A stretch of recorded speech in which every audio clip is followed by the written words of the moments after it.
Hello, everybody. Welcome to Appalachia Podcast, May edition. We're in spring, and we have a special guest in the cerebral rocking chair today, talking about lawns.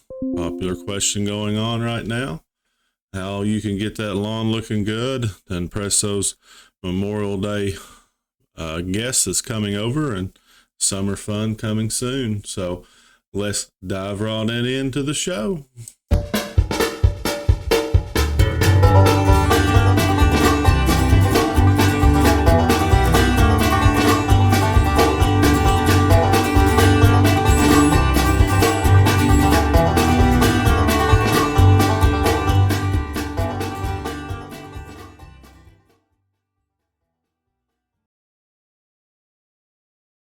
Happy spring to you. To kick off the show, it is a spring themed podcast today. So let's talk about some hobby garden tips. So your task for May, if you're backyard gardening, or if you got that vegetable up and going, getting some of that fresh canned vegetables this summer and putting them up, because you got to start now in the spring. We are past that frost warning date, so be getting your plants in the ground. But your tasks for May are: keep on regular control sprays for fruit crops, harvest cool season crops and watch for those pests and disease, seed succession plantings of bean and sweet corn, prepare for early season fertilization on small fruits. Blueberries and blackberries are often fertilized about a month after bud break. Prepare beds for transplants. Black plastic can warm the soil and speed early growth. Provide irrigation if you're using plastic mulch. Sometimes natural mulches such as straw are applied a few weeks after planting, as they can reflect light, natural, slow soil warming. Continue transplanting those warm season crops. Your peppers and eggplants prefer warmer soil conditions than tomatoes and are often planted later. So make sure that young transplants are watered in and given a starter fertilizer solution to support early growth. Set up irrigation systems as transplants are placed in the garden. Drip irrigation is best to maintain dry leaves and reduce disease risks. Set up your stakes, trellises, cages, and support systems for your plants. And it's best to have these set up at or soon after planting. So this time of year, it's time to get to work in these gardens. Don't let weeds get started in the garden. So the top 5 tasting blackberries. Let's highlight blackberries. Let's see a lot of wild ones growing when I'm out in the turkey woods hunting. So I wanted to touch base on blackberries. The top 5 tasting blackberries, tied for 5th, is Osage. It is a smaller berry that has good sweetness and low bitterness. Natchez is a large berry that was juicy with a bit of sourness. Tied for 4th is Prime Arc Traveler. It's a small berry with good firmness and low bitterness. In 3rd place is Prime Arc 45, a medium-sized berry that tasters thought was nice and juicy. Ponca, a very sweet berry, placed 2nd. It's medium size. In 1st place, best tasting berry, according to our taste testers here at UT, is Caddo. It's a sweet berry with high flavor intensity and low bitterness. So according to our tasters, Caddo received a 1st place. Get those plants in the ground. If you have some pictures you want us to highlight, you can send them to rc@utk.edu. We'll highlight them on our social media platforms and YouTube, and make sure that you hit like and subscribe our Appalachia social media platforms. Our plant of the month is heliotrope. It flourishes in hot summers. So the May plant of the month was submitted by Celeste Scott. She's an area horticulture specialist, and it's Heliothorpe Augusta. It's a lavender, type of lavender. And as you see here, it is nice purple flowers, adds a lot of color. It's dark green leaves, towering dark purple blossoms, and intoxicating vanilla grape scent. were a strange mix of admiration at the UT Gardens. So plant of the month, check it out. It is the lavender, the heliothrope Augusta variety. So that is your plant of the month. I would like to welcome our guest today. It is Dr. Becky Bowling. She is our state turf specialist, and she has some pretty cool tips. So if you want a nice lawn this spring and summer, or maybe planting in the fall, it's a common question we get here in our extension office. I think this is going to be a great guest for you to tune in. So let's turn it over to our guest.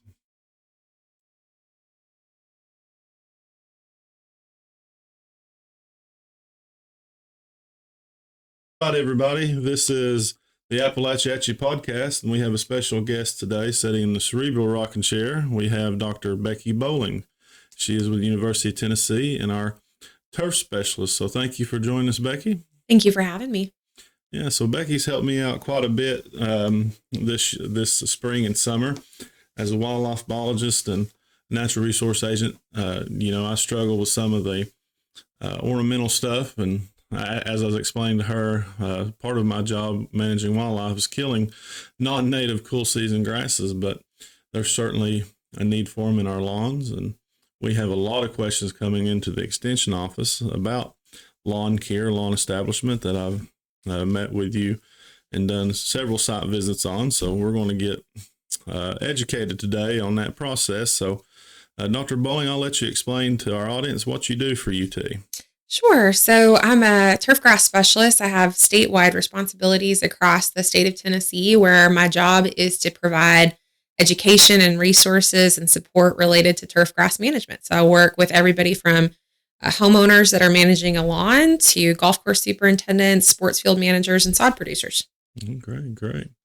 So she supports our county work here. And so a common question, Becky, that we get is we have a lot of folks that move into this area for great reasons. This is a wonderful place to live, but they may not be familiar with our state and what grows well. And so what would you tell somebody that is wanting to establish a lawn? If they're wanting to start over, they're just not happy with what they're seeing, they want to completely start from fresh. And in a lot of cases, I find that may be the best scenario, is just starting over. Yeah, sometimes it definitely is. So Tennessee is very unique. I came from Texas, and I've been very blessed to move out here and to learn a lot about the state of Tennessee. And we live here in the transition zone. And what that means is that we can grow both warm and cool season grasses, as my colleague likes to say, equally poorly. And so when I say warm and cool season grasses, folks may be familiar with things like Bermuda grass or zoysia grass, or depending on where you've come from in the country, St. Augustine grass is a warm season grass, or centipede grass. And so all of those are going to be adapted to growing in a warmer climate, and we can grow them here in East Tennessee. We can also grow cool season grasses, which include things like tall fescue, fine fescue, Kentucky bluegrass, etc. And so, what I would tell folks is you have a lot of options. And so really taking stock of what are your goals with your lawn? What kind of management capabilities do you have? How are you going to be using it? And I chatted a little bit about, sometimes we don't even necessarily have to go with grass. There's other options as well, just depending on what we're really looking to do. Mm-hmm. Yeah, and I had a call recently, I won't share any names, but someone that moved in from the great state of Michigan. They had asked, they want something that is easy to maintain, grows well, and comes back every year, and they're not interested in a soil test. And I told that person, well, if you find that, let us know. We'll be very wealthy. I don't know much that anything in natural resources or ag or lawn care. I don't think there's any magic pill that you can just plant and walk away from. That's right. No, and there's no one size fits all lawn. Mm-hmm. It's all just, it's like any other plant in the landscape, right? We're thinking about right plant, right place. Mm-hmm. A lot of good options when it comes to lawns, and just being really thoughtful about that. Yeah. So how can I decide what kind of grass do I want? I mean, I don't really know my objectives, but let's say that, let's go backwards. If people that are wanting cool season grasses, what should they look for? What should they consider? Yeah. So cool season grasses are going to have what we call a bimodal growth habit. So they're going to primarily grow in the spring, and in the fall, we'll see some green cover over winter. Here in East Tennessee, they'll probably give us the longest growing season. So if our goal is to really have something pretty green for the majority of the year, cool season grasses are going to be a great option. Most of the time for a home lawn, I recommend that folks look at tall fescue. Tall fescue is going to be more of a low input option, meaning we don't have to water it as much. We don't typically have to fertilize it quite as much or tend to it as much as we might some other cool season options. And, sometimes folks bristle at tall fescue. What comes to mind for them are much older cultivars. We may think a lot about Kentucky 31, which was a great grass, but we've come a long way since then. We have a lot of new turf type tall fescues, really good, beautiful options. And so that's where I would tend to steer folks if they're looking for a cool season option. We do get questions sometimes about fine fescues or Kentucky bluegrass. These are options that, I would say where I see them the most in a Tennessee lawn is in a shade blend, right? So where we've got multiple species in that blend, we're using it in a particularly shaded area. But I wouldn't necessarily recommend it as the go-to option for the whole lawn. Our soils are not as compatible with fine fescues as they could be. We don't necessarily drain well enough to keep them healthy.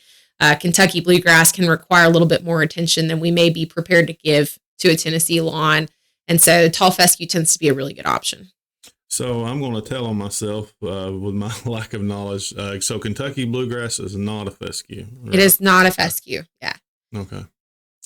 So we have a publication that is out, and I've shared it with a lot of folks that talks about selecting fescues, and there's some in there talks about red fescue, creeping fescue, and talks about some of the shade characteristics of it. And so I don't think anything just grows really well in a lot of shade as far as a grass, does it? That's right. Okay. No. So yeah. When they say shade, it's not probably the shade I'm thinking of. It may be just a little evening shade in the lawn is what they're... Yeah, so usually what I tell folks is some of our cool season grasses and even zoysia grass, which is a warm season grass, might do well in what I would call moderate shade. So if we get at least 4 to 6 hours of light in that area a day, those grasses might do fairly well. Once we get below about 4 hours of light a day, we may need to look at alternatives, whether that's, alternative ornamentals, or if it's around a tree, sometimes just mulch may be a good option. So any grass will have its limitations for sure. Yeah. So what should I consider planting warm season? Is there any benefit other than planting time? And you can touch on that. What should I consider if I'm thinking about going the warm season route? Yeah. So what I would say is, the 3 most common grasses that we see in Tennessee lawns are going to be that tall fescue. And then on the warm season side, Bermuda grass and zoysia grass. It's not to say I won't see the odd other thing here or there, but we can do Bermuda and zoysia. You're going to have typically a shorter window of growth, especially here in East Tennessee or up on the Cumberland Plateau, for example. But I would say that, if your goal is you really want to have something that's green in the summer, then that's when I would lean maybe more toward those warm season options. And you're right that the planting windows are going to be very different. We get some confusion about this. You and I have talked about this, that we get a lot of folks that may try to seed fescue in the spring. Really optimal time to seed fescues in the fall. And those warm season grasses, that's what we would typically plant in the spring. Yeah. And so the way my mind works, and this is not probably the correct thing to do, but if you want warm or if you want green in the warmer seasons, green in the color, have a lawn that's mixed, but that's not how it works, right? Well, we will see versions of that. I think it kind of just depends. It's not unusual for me to see a lawn that's got some zoysia and some Bermuda and also has tall fescue. What we might see, for example, sometimes is a little bit of a gradient where that tall fescue may grow more in those shaded areas. And as we get more out into the full sun, we see more of the Bermuda. I think we see more of that than we used to. It all just comes down to your goals. How uniform do you want it to be? How consistent do you want it to be in terms of when everything's green? It all comes down a little bit to personal preference with a lawn. And I bet it's probably more maintenance if you're going to mix like that. It is. It is. It's a little less clear the appropriate times to do things. Yeah. And having to deal with the Bermuda and fescue when you don't want Bermuda is a big deal. That's right. And vice versa. And they're both grasses, so that can be a challenge. But let's go backwards. So what do you want to do to establish a lawn? So do you have to kill a lot of times the existing mess that's there, and then I'd imagine you want to do a soil test, and then so can you tell us kind of a little bit of a breakdown of what in the world do we do when we decide what grass we want? Yeah, that's a great question. And so I definitely would recommend a soil test. A lot of times folks tend to overlook the soil piece with a lawn. We would put a lot of time and care into preparing a planting bed for vegetables or for ornamentals, and we don't extend that same care to a lawn. But when we do, we take time to prepare it properly, we're going to be more successful typically. So a lot of it will depend a little bit on what you're starting with, right? And so, I had I'll give you an example from a county near here where we had folks that they had some tall fescue, but it had gotten pretty sparse. They had a lot of broadleaf weeds that had moved in. In a case like that, we may be able to go in and use a selective herbicide that has like 2,4-D in it or something like that. Clean up those broadleaves, and then in the fall we can interseed some new fescue to help improve that density. In some other cases, like what you kind of mentioned, where we've got a lot of Bermuda in the fescue, but I really want one or the other, we may be looking at having to really just clear the whole area out. And, some of this is going to come down to how comfortable folks are with herbicides, right? Glyphosate is going to be a really easy option to help remove a lot of the vegetation that's there. If I want to take a different approach, it may be more time consuming, more cumbersome. But I think we want to clear out the vegetation that we don't want. And then just thinking about, depending on the lawn, we may have some compaction that we need to deal with. Whether that's through some tillage or that's through some aerification. We may want to, again, we need to refer to our soil test and think about what fertilizers do I need to help this new grass be successful. And then kind of like we touched on, depending on if my goal is to go toward warm season or cool season, that's going to determine the appropriate time to plant. It may be that I really want to do something right now, but if my goal is to have a great cool season lawn, I may have to be patient and wait till the fall. Yeah. And that'll give you plenty of time to acclimate your soil. That's right. That's a big thing when you're planting anything. And so acclimate the soil and break it down. And and there's options, there's seeding and there's sod and there's sprigs. I don't know if sprigs is a thing for lawns. Maybe that might be something for I don't know, but it is. We will see sprigs used sometimes for Bermuda lawns. That's probably the only time that I would recommend it for a lawn. And even that can be, just kind of depends on how easy it is for us to water, how attentive we want to be. But we certainly have a lot of seeded options. And then if our goal is to have something established a little bit more quickly, then sod's the way to go. But sometimes that can be cost prohibitive. So, you acclimate the soil, you find the proper planting time. And then, if you're going to broadcast seed, you do the application rate that's recommended. And then I've heard people that will water in right away, and then they'll put straw over it. Is that always a good practice, or it kind of depends on the situation? It'll depend a little on the situation, and sometimes too, a straw will inadvertently introduce a weed problem we don't want, right? And so we do want to, when we're using seed, we do want to try to ensure that we can have good seed to soil contact, and so we want to make sure that the soil is exposed. Like I said, sometimes we may be interseeding into what's there, in which case we might aerate to try to open it up. Sometimes we're dealing with bare ground, which is more straightforward. And then we do want to keep that seed moist so until it germinates and has time to take off. And so I have seen straw used probably more on the fescue side than I have on the Bermuda side. But it'll really just depend on the unique situation. Yeah.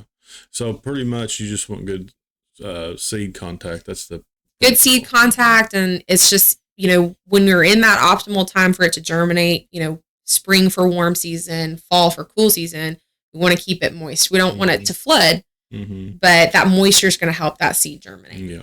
Yeah.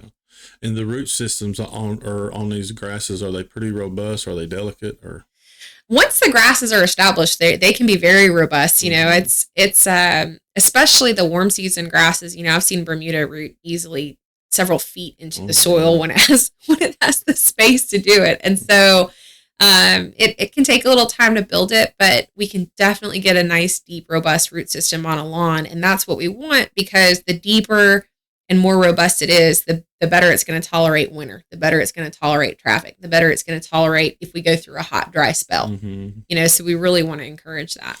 Yeah, when I think of planting, and I talked about soil acclimation, you know, getting that soil right before you plant, but what about the seed and feeds and all that? Is that more for reestablishment or? Yeah, that's a good question. I mean, I think where I see the quote seed and feeds kind of used more is maybe when we're doing that inner seeding. Some folks may call it overseeding, but that inner seeding in the fall. So you've got tall fescue, but you want to improve that density. So you go in and you seed something fresh. You give it just a little bit of fertilizer. And, you know, certainly those products can have their benefits because you're giving it a little bit of food at the same time as you're planting. But I also tend to be a big proponent of products that do one thing, because then we can be really intentional about what we're doing and the timing that we're doing it. Yeah. And then, you know, a lot of people will put nitrogen on, and I guess that's good for the root systems like it is anything else. So if you just can't wait to do something, that's probably would be your next step, right? Would be something for or a nitrogen application when it's starting to grow, or? Yeah, so usually what I tell folks is you definitely want to make sure that that it has some nitrogen, some food. Phosphorus is also really important with new planting. It's important for root growth, and that soil test is going to tell us, give us some guidance on phosphorus and other nutrients.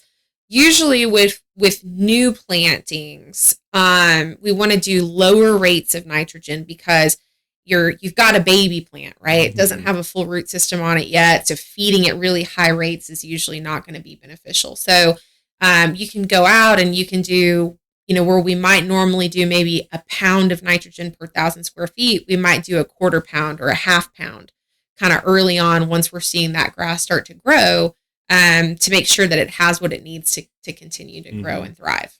Yeah, and once it grows, is that first cutting important? I mean, yeah, it is. We want to, typically what I tell folks is you want it to be really established enough that we're not going to rut it up if we take a mower over it. And we want to get to a point that we're about maybe 30% or about a third taller than what our goal height is, right? So our rule with turf grass is that we don't want to remove more than about a third of that green growth in a single mowing. If we do too much and we scalp it, we're going to injure it and put the turf in shock and stress it out.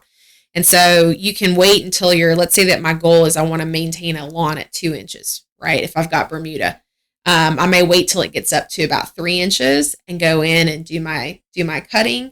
Want to make sure I've got sharp mower blades, and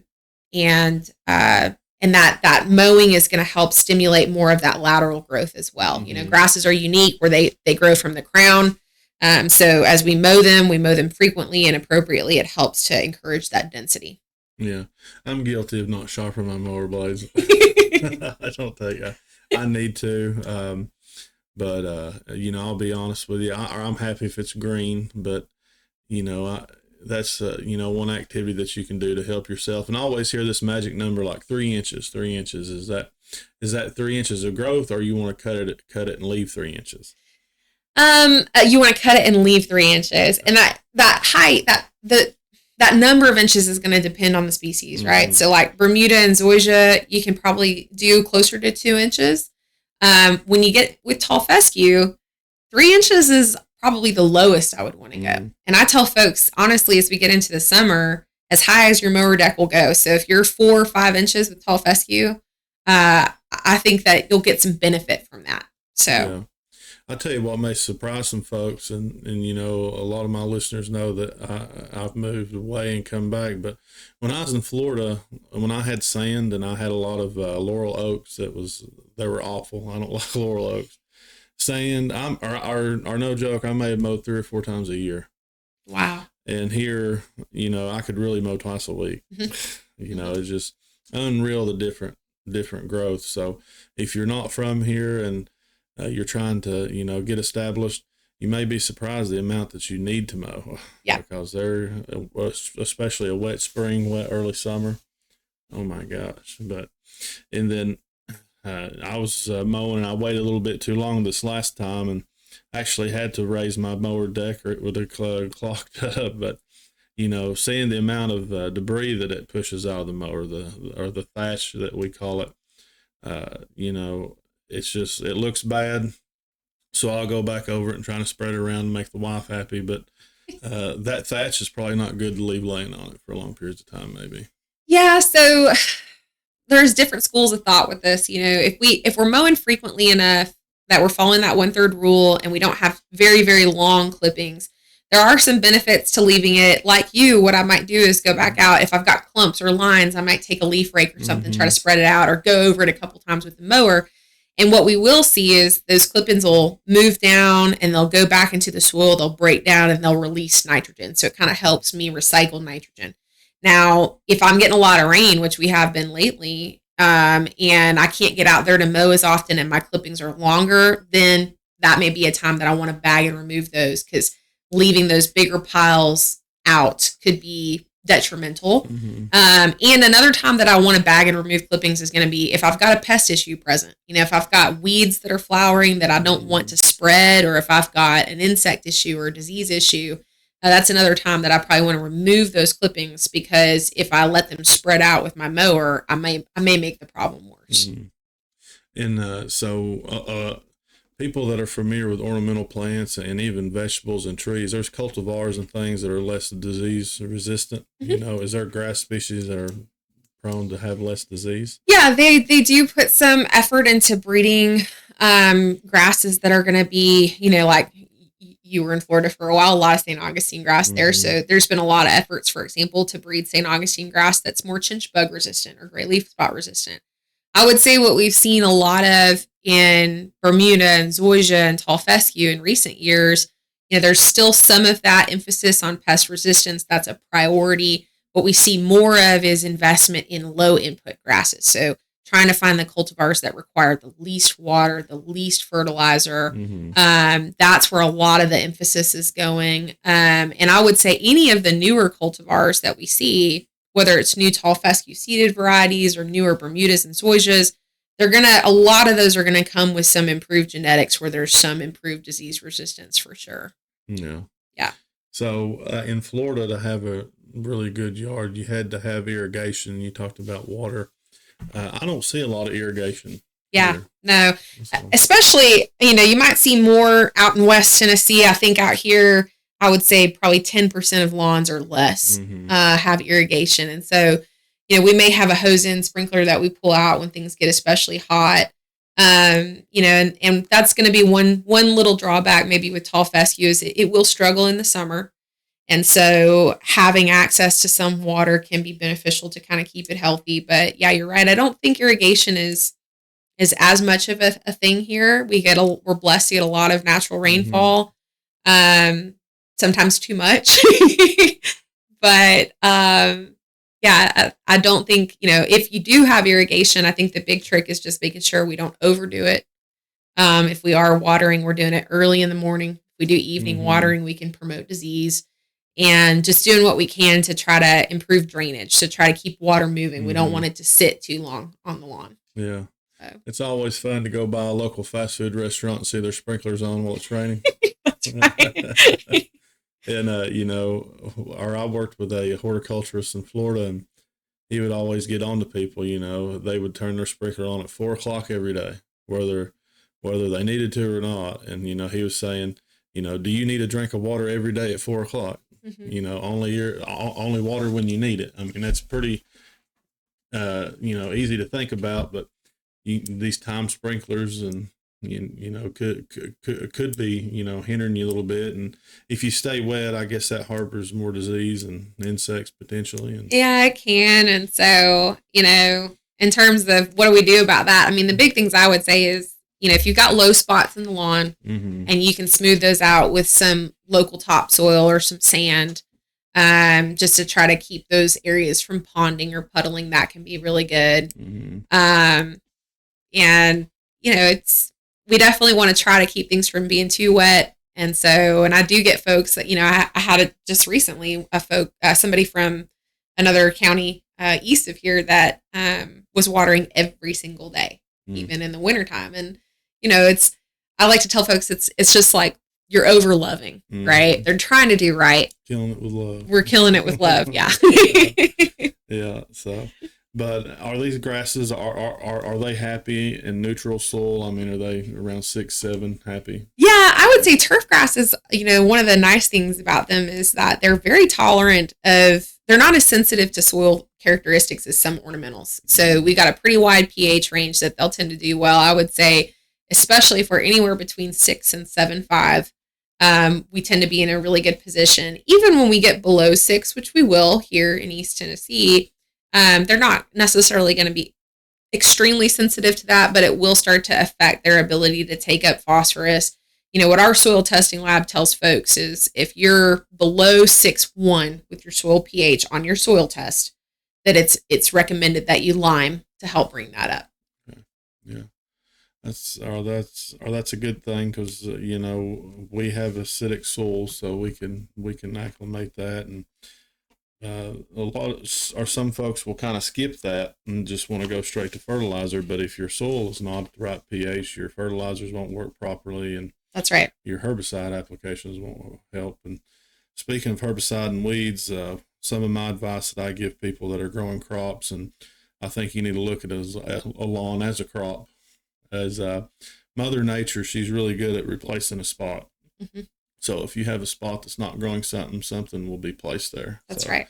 Maybe a dandelion or crabgrass or something that you don't want, but it'll be filled, right? So keeping that covered. So what if you're like somebody like me that has worked a lot to kind of keep things native, and is there other options than these non-native cool season grasses and things like that? Yeah, so I mean, certainly, I think that we're seeing a lot of folks get away from the traditional lawn. Here in Tennessee, I think we're a little bit more limited in terms of turf type grasses that are native, but we have a lot of other ground cover options that may be good options. And there's nothing to say too that if folks wanted to convert lawn areas to just native ornamental areas, or native areas or ornamental areas, they could. Where you've got beds instead. But I think there's definitely other options out there. I've increasingly seen folks that are moving toward having more moss intentionally under trees and things like that. And so, again, it just comes down to what your goals are. What I would say is some of those alternatives, they're not going to be as traffic tolerant. Mm-hmm. So if you got a yard where you got a lot of dog activity or kids, you probably still want to have a turf grass area, for play. But those areas that are less trafficked, you can definitely look at some other options. Yeah, that's great because it takes all different kinds of folks, and it's nice to see some variety. And I'm kind of on that end, not because I have anything wrong with lawns. It's just I don't have the time or the drive as some to have a well manicured lawn, and some folks are really proud of it. And if that's you, that's great. So, do you have any future plans as far as research goes or anything? Because I know that out in West Tennessee, our folks probably won't go there for this, but there's demonstration plots that they can see. There's this pinwheel or like a pie chart where they can actually see different varieties, fill them, and things like that. Yeah, we are actually working on kind of updating some turf grass demonstrations across the state right now. We do have a research farm in Knoxville where we've got a lot of our turf grass stuff, and we're looking at updating some entryways to our farm that'll be more interactive so that folks can see more of these new varieties and species of turf grass. Another good option is to go visit the UT Gardens, which are on the University of Tennessee campus. We have 3 gardens across the state of Tennessee. They're managed by UT. One is there in Jackson, which is beautiful. We also have one at the Plateau Center, which is gorgeous. And we've got the one here in Knoxville. And we have 5 or 6 different species of turf grass that are there at those gardens. And so You can go there and see some zoysia grass. We've got El Toro zoysia on the big lawn in the pavilion there, or near the pavilion. There's Bermuda grass that they overseed with ryegrass every year, where they host the garden gala. In the holly room at the UT Gardens, they've got tall fescue. It looks beautiful. You can see what that looks like, across the year. They've got in there's like a hosta area where they've got some Kentucky bluegrass. And then there's some finer textured zoysia grasses as well in the children's garden and in the butterfly garden. So a lot of really good examples there. And they've got some folks that manage those areas that are doing a really great job. And they've even gotten 2 autonomous or robotic mowers out there now too. So you can kind of see what those look like as well. Great. Yeah.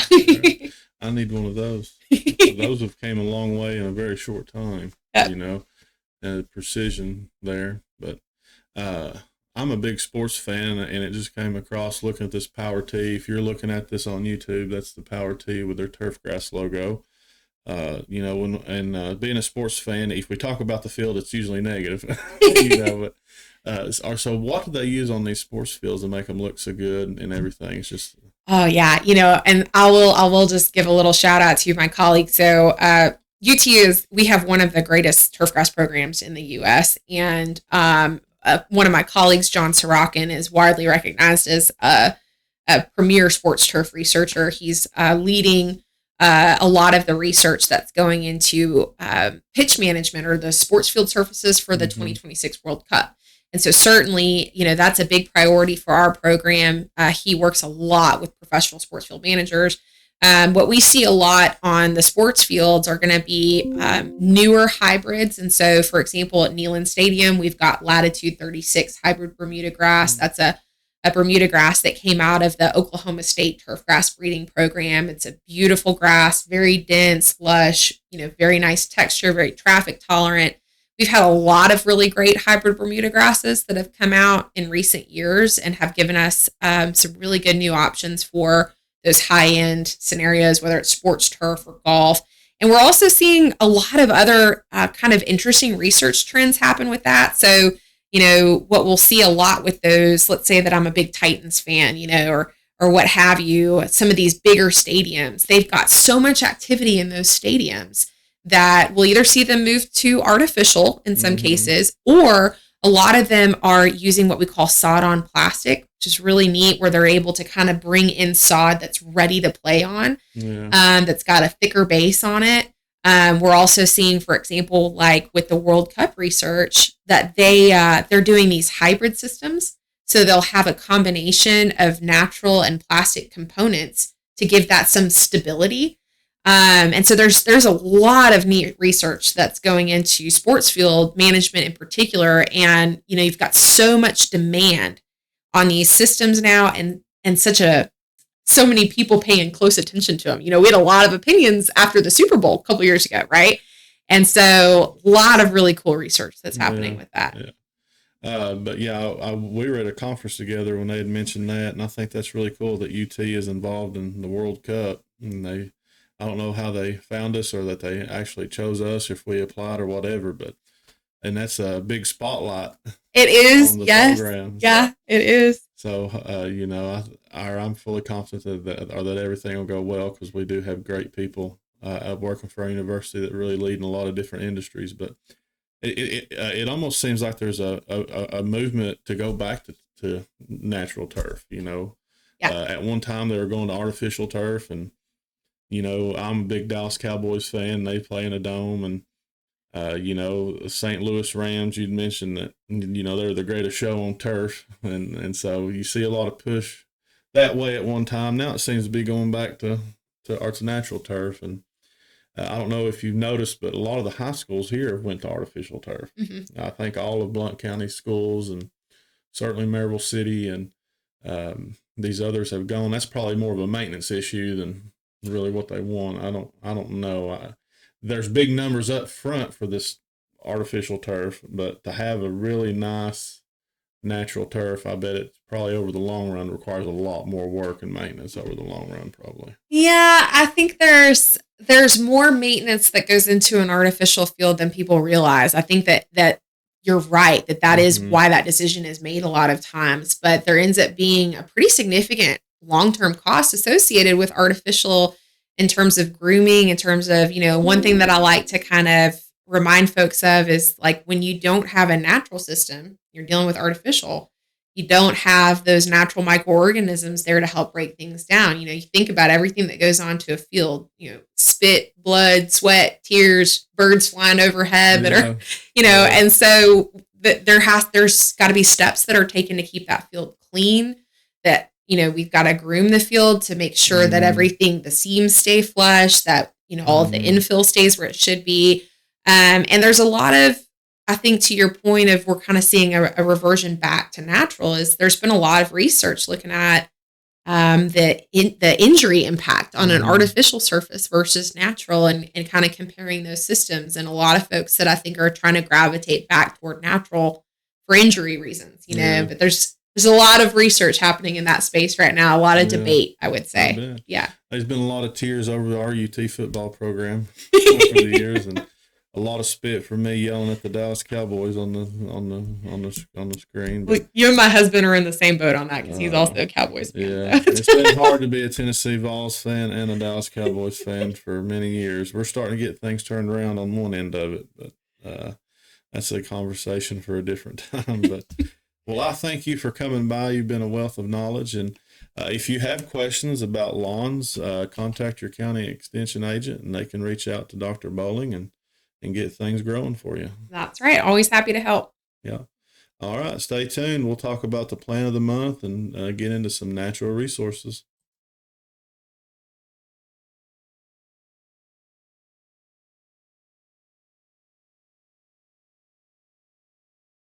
All right. Thank you, Dr. Bowling. If you have any needs on turf grass management, contact your county extension office, and we can certainly get you pointed in the right direction. Very cool. If you caught that, University of Tennessee turf grass is going to be instrumental in the World Cup. So if you watch the World Cup, your land grant university will be heavily involved in managing the fields. All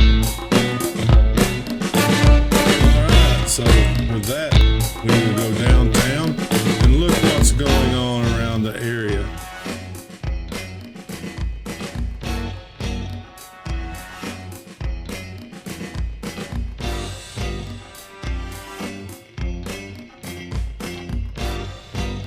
All right, so June the 11th, I'm sorry, that's a little outdated. In June, first week of June is free fishing week here in the state of Tennessee. So free fishing day is always the first Saturday of the first full week in June. Anyone of age can fish for free without a license in Tennessee public waters, agency-owned and operated lakes, and the Tennessee state parks. So if you need public fishing grounds, you can check out your Tennessee state parks. And they will have a lot of events going on across the region. So check out and get out and make a fishing trip. There's all kinds of life lessons that could be earned on the water.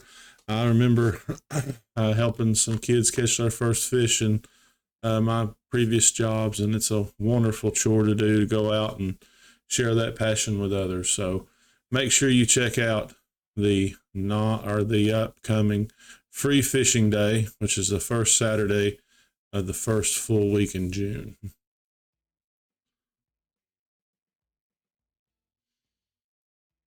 Speaking of natural resources, we'll talk about some achievements at the General Assembly, the Tennessee Wildlife Federation. It maintains an active presence at our Capitol Hill in Nashville to ensure the conservation of wildlife, waters, and wild places. And they want it to be backed by sound policies. So with hunting and fishing under attack in other states, the Federation worked with Representative Tandy Darby and Senator Paul Rose to proactively introduce legislation to prevent future anti-hunting bills. The bill states clearly that hunting and fishing and conservation is the preferred method of wildlife management. It also requires members of the Fish and Wildlife Commission to be active participants in activities regulated by the Tennessee Wildlife Resource Agency. It was signed into law by Governor Lee in March and will go in effect in July.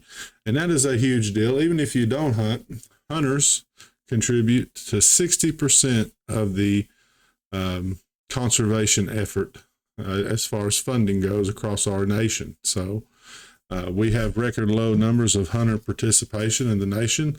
Hunters only average about 6% nationally. So that is a big deal. So it is a great way to manage wildlife and for conservation. If you don't hunt, you should consider still buying a hunting license because that money directly impacts our wildlife resources. Sand crane hunting. Tennessee's first regulated sandhill crane hunting season was established in 2013. After several decades of immense population growth, the eastern population of sandhill cranes now contain over 100,000 birds, with around 30,000 wintering in Tennessee.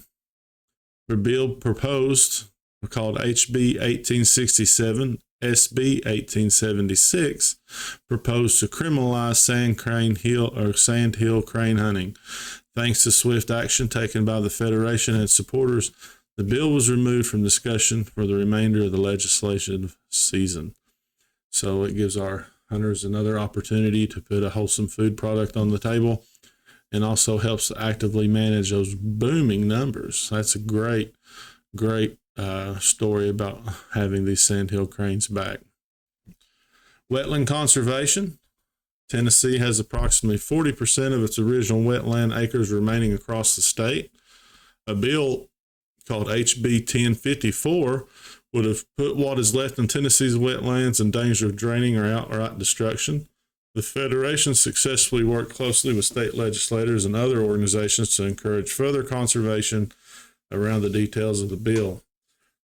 The bill was sent to summer study, meaning the legislature will hold discussions before the beginning of the session next year to create a thoughtful approach to wetlands regulation in Tennessee.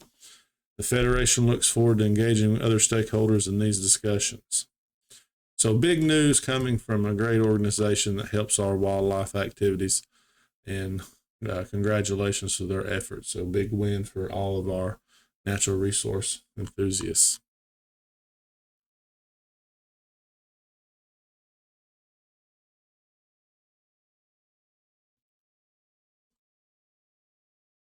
So speaking of wildlife in Tennessee, the state has set the hunting and trapping regulations. They go effective August the 1st and run all the way through July 31st, 2025. The state's 2024 to 2025 hunting and trapping seasons were set by the commission in its two-day April meeting. The TWRA's recommendation includes simplifying regulations, improving consistency across the state, and increased opportunity for hunters. Deer hunting. New deer hunting unit map with 6 units. It removes the unit CWD designation. Statewide antler bag limit of 2. New turkey hunting regulations. There's now 5 unit turkey hunting regulations. Statewide bag limit of 2 birds with no bearded hens allowed. Fall season closed in select counties. There will be a new night hunting season for coyotes and bobcats. Private land only. Requires written landowner permission. 1 bobcat per night. No limit on coyotes. Hunting with dogs are prohibited. Season opens after deer season through March the 9th, 2025. It reopens the first Saturday in June through August the 10th, 2025. And this is shotgun only, night vision and thermal allowed. There will be new bear dog spring training seasons. You remember we had a bear episode earlier in the year. It is a new bear spring training zone for zones 1, 2, and 3 on private lands only. New private land only 2-dog gun hunt added in zone 4. New bear hunt zone 5 created in Hawkins and Hancock counties. New private land only 2-day gun hunt and 4-week archery hunt in zone 5. The Bridgestone Firestone Centennial Wilderness WMA has created 4 quail quota hunts, 1-day hunts with a bag limit of 3 birds per person. Waterfowl, only calendar changes made. maintain the current split structure. Phase 2, opening on Thursday and ending in January 31. For more information on these changes and a full list of season date limits and regulations can be found online at tnwildlife.org and in the 24-25 hunting and fishing guides. Changes summarized do not take effect until August the 1st. It looks like the units, unit 1, 2, 3, 4, 5, and 6. The deer units look pretty good. Some more on CWD. This year, TWR has taken a step to shift the CW strategy to continue the fight against the disease. During the process of developing new adaptive harvest management packages for deer and turkey season, the agency received over 10,000 public comments. It's great. It's great to hear our stakeholders. An additional 10,600 public comments came in during the general open comment period and following the March presentation. It was a record volume of participation from Tennessee's passionate about hunting. We received the public input. Many hunters wanted to go back to simple regulations like we used to have before CWD, said the Wildlife and Forestry Chief Joe Benedict.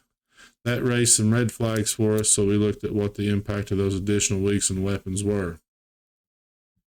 So you can read more if you go to Tennessee or tnwildlife.org and check out the update for CWD. So now turkey season. Turkey season is still going on now, but for next year's turkey season, the youth hunt will be the first Saturday in April. The start date for the rest of us will be the second Saturday in April. The season length will be 6 weeks long. Spring bag limit would be 2 bearded turkeys, and there's only one of those can be a Jake. There are some new properties, some new opportunities for you. There's new Holly Fork Creek Refuge, a 125-acre property in Henry County. A new Catoosa Ridge Refuge, it's a 1,700-acre property adjacent to Catoosa WMA. Closed Arnold Hollow WMA in Wayne County due to increased lease prices. It prohibited the placement of salt products, minerals, and other consumable products on WMAs. Dogs must be restrained on WMAs unless hunting or training. Additional WMA-specific regulations were made and will be published in the 24-25 Tennessee Hunting and Fishing Guide. When you all see those out, please pick one of those up and share it.